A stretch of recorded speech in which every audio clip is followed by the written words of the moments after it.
O Rio Grande do Sul está passando pela pior catástrofe de sua história, com chuvas intensas que afetaram o estado nos últimos dias e fizeram o nível da água dos rios aumentarem para mais de 5 metros, inundando 92 mil lares em 428 cidades, cerca de 85% do estado. Estas chuvas intensas deterioraram a infraestrutura local. A mobilidade foi afetada devido ao inundamento de diversas cidades, obstrução de vias e a suspensão de voos no Aeroporto Internacional Salgado Filho, em Porto Alegre.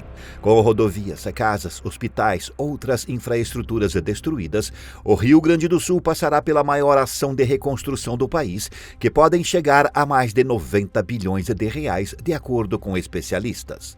Agora é o momento da urgência no acolhimento e resgate de vidas, pois a crise ainda está acontecendo. Mas a preparação para a próxima etapa, uma hora precisa começar. Neste vídeo, você verá os projetos de contenção, reconstrução e prevenção para as próximas chuvas. Antes, saiba que você pode fazer a diferença para várias famílias que estão passando por essa triste situação. Na descrição e no comentário fixado, deixaremos o Instagram e o Pix da instituição CUFA, que confiamos para você doar. Acredite, R$1 de cada pessoa que vai assistir este vídeo pode mudar a vida de milhares de pessoas. Conhecido como o pior desastre climático da história do Rio Grande do Sul, as tempestades causaram uma devastação extensa. Pontes caíram, estradas foram arruinadas, ocorreram deslizamentos de terra, danos em linhas de energia e antenas de comunicação, além de barragens hidroelétricas entrarem em estado de alerta. Como no dia 2 de maio de 2024, quando ocorreu o rompimento parcial da barragem da usina hidroelétrica 14 de julho, situada entre Cotiporã e Bento Gonçalves, no Rio Grande do Sul. Este incidente ocorreu após a elevação dos níveis de água nos rios das Antas e Taquari, ultrapassando 30 metros, excedendo a capacidade da barragem. A estrutura, que estava em estado de alerta devido às condições climáticas adversas, não suportou a pressão aumentada.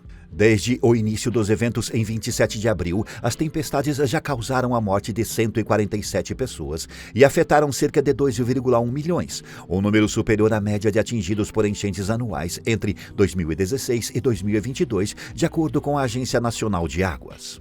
A magnitude dos esforços de recuperação será extensa, impactando desde a agricultura até a saúde, educação e transporte.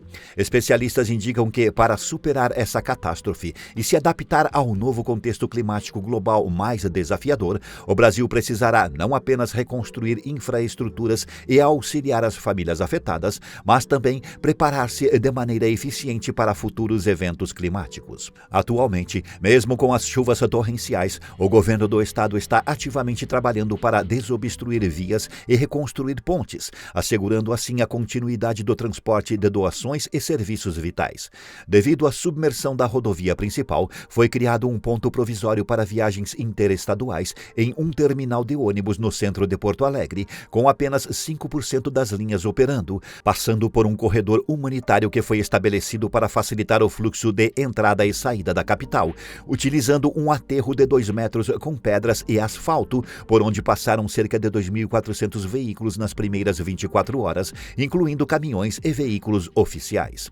O estado possui mais de 150 pontos de bloqueio total ou parcial em rodovias estaduais e federais. E o Exército já liberou cerca de 20 quilômetros de rodovias na região metropolitana da capital e na Serra Gaúcha, e fortaleceu as cabeceiras de pontes em Eldorado do Sul, que estava isolada por uma semana. No domingo 13 de maio, prosseguem os trabalhos na BR-290 em Eldorado do Sul, realinhando o caminho onde a cabeceira da ponte foi restaurada. A ponte da BR-116 sobre o Rio dos Sinos foi reaberta no sábado 12 de maio, depois de uma semana fechada, restabelecendo a conexão entre Porto Alegre e outras cidades da região metropolitana. Apesar dos esforços, ainda há muito por fazer. As chuvas resultaram em prejuízos estimados em 19 bilhões de reais em infraestruturas, conforme informações da Confederação Nacional de Municípios. No sul do estado, o aeroporto de Rio Grande foi reaberto e agora é utilizado como base para operações de resgate aéreo e pousos humanitários, depois de ficar fechado para obras desde o início do ano. Esta será a maior operação de restauração da infraestrutura pública, residencial e industrial já vista no país. Embora a situação seja desafiadora, desafiadora, ela também apresenta uma oportunidade crucial para reforçar nossa capacidade de adaptação às mudanças climáticas e aos eventos extremos, exigindo uma reavaliação da estrutura urbana das cidades. E a primeira fase será com a readaptação dos municípios. As enchentes afetaram 428 cidades do Rio Grande do Sul, deslocando 537 mil pessoas, um número superior ao observado em outras catástrofes ambientais no país. Como, por exemplo, em 2022, quando deslizamentos em Recife desalojaram cerca de 10 mil pessoas em 3 municípios, enquanto a tragédia na região serrana do Rio, em 2011, resultou em 900 mortes e 35 mil desalojados em 7 cidades. A magnitude da crise atual é notável, não apenas pelo número de pessoas afetadas, mas também pela quantidade de municípios impactados, muitos dos quais enfrentam uma crise hidrológica pela primeira vez. O ministro das Cidades aponta que mais de 200 desses municípios em estado de emergência nunca haviam enfrentado deslizamentos ou problemas hidrológicos significativos antes. Ele enfatiza a necessidade de planejar reconstruções que antecipem eventos climáticos futuros.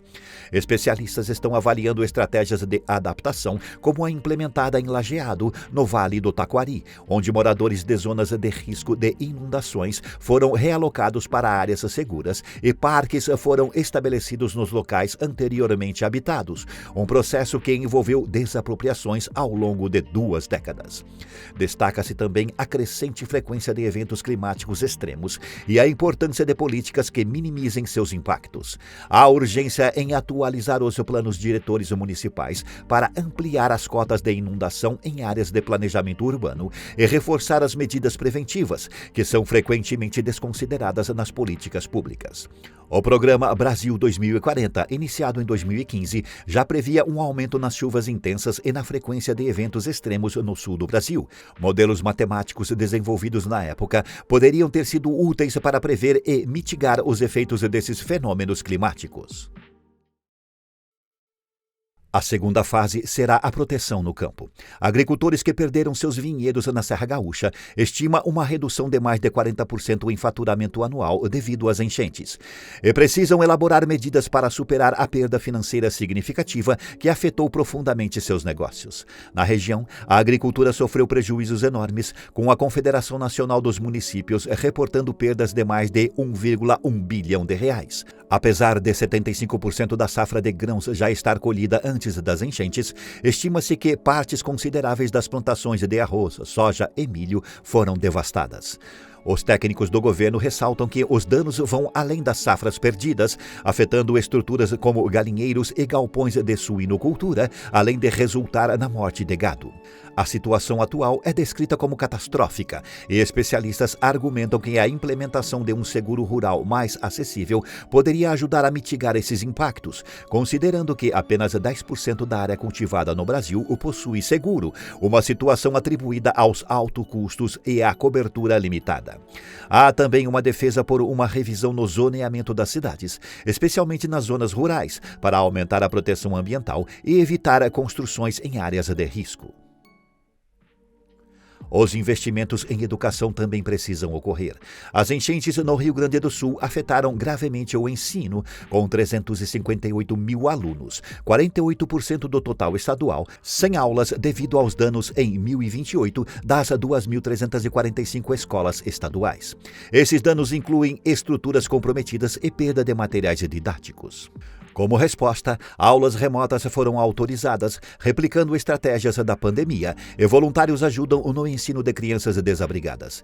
Destaca-se a necessidade de espaços alternativos para manter a educação, considerando a vulnerabilidade de crianças a eventos climáticos, conforme relatório do Unicef de 2022. As enchentes recentes devastaram o Aeroporto Internacional Salgado Filho, em Porto Alegre, deixando pistas e saguões submersos, simbolizando a destruição. A Fraport, que administra o aeroporto desde 2017 e já investiu 2 bilhões de reais em melhorias, agora enfrenta a necessidade de mais investimentos para restaurar sistemas operacionais danificados. Esta é a primeira vez que um terminal aéreo do Brasil se torna totalmente inoperante devido a um desastre natural, diferentemente do aeroporto Santos Dumont, que fechou por 6 meses em 1998 após um incêndio. Além disso, um relatório do Ministério dos Transportes aponta aponta que aproximadamente 62 segmentos de estradas e pontes no estado precisam de reconstrução, um custo adicional de 1,2 bilhão de reais, quase 20% do orçamento anual do Departamento Nacional de Infraestrutura Urbana. O relatório sugere a instalação de novos sistemas de drenagem e possíveis realocações ou elevações de pontes. Especialistas destacam a urgência de investir em planos de contingência e infraestrutura preventiva, especialmente em um contexto onde o orçamento federal para a gestão de riscos tem diminuído bastante. No Rio Grande do Sul, as enchentes deixaram 9 hospitais inoperantes e afetaram 164 unidades de saúde, elevando o risco de uma emergência sanitária. Em resposta, o Ministério da Saúde, junto com o Exército, criou 5 hospitais de campanha em Canoas, Estrela, São Leopoldo, Eldorado do Sul e Guaíba, com planos para um adicional em Porto Alegre. Essa iniciativa segue o precedente de instalação de leitos temporários durante a pandemia de Covid-19 em 2021, quando o sistema de saúde operava a plena capacidade. Estas ações têm o objetivo de tratar os feridos e prevenir doenças transmitidas pela água, como leptospirose, hepatite A e tétano, com tratamentos preventivos sendo aplicados especialmente a socorristas e afetados pelas enchentes. Ainda é urgente a vacinação nos abrigos e a reconstrução de instalações médicas. Mas e você? Lembre-se que pode fazer a diferença. Doe pelo menos R$1 à instituição que deixamos no primeiro comentário fixado ou para outra instituição de sua preferência. Este é o Urbana e vamos juntos ajudar o Rio Grande do Sul.